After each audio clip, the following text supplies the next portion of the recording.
And hello everybody, welcome back to the channel, Pro 68, where we feature up-close looks at my personal firearms collection.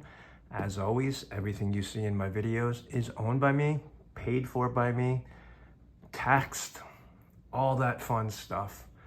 Working class America, spending my money how I want. So, without further ado, let's get into why you clicked on the video. We're going to take a look at a 629-1 Smith & Wesson 44 Magnum. This is in a 6-inch barrel. Target stock, so take a look at it in the box. From what I could tell, this is the original box that this would have shipped with when it was produced back in 1984. I did a serial number lookup, and interesting enough, the grips are actually stamped on the inside September 24th, 1984. So we'll have to just assume that they are original to the gun. I bought it used. Of course, there's no way to tell how many owners had it, what they did with it, but it is in great shape. It is obviously polished. I did that myself because it did have some surface scratches on there. And I'm not out to collect necessarily, just collect this one. I want one that I'm gonna shoot, I can easily maintain, and I can always buff up the polish. But that's the way the roll marks are supposed to look.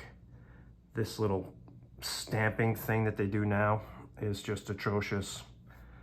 Nice deep markings with a nice deep roll mark.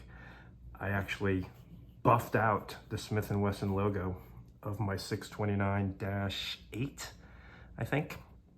Anyway, I do know that the gun is unloaded. I set it up before the video, but we will safety check it for the sake of the safety Sally's watching. Of course, safety is paramount, but I do most of it off camera. So this is a 6-shot revolver. Anyone watching, please tell me the cylinder is actually stamped with a V, if I'm not mistaken. I'm gonna have to look at it off camera, see if we can get that to focus. I don't know if we will, but I know N, obviously nickel. Who knows what they think V stands for? They do some weird stuff over there. So I've already had this out to the range since acquiring it, and it's always a plus. I'm a big believer in signs and stuff like that. The very first cylinder through, all 6 were in the center ring with a couple in the red. So didn't even have to adjust the sights. Unfortunately, I did have to take the rear sight off in the polishing process, but I counted the clicks, as they say, got it right back where it needed, and shot it since it's been worked on. So, little dry fire just to hear it. Very solid,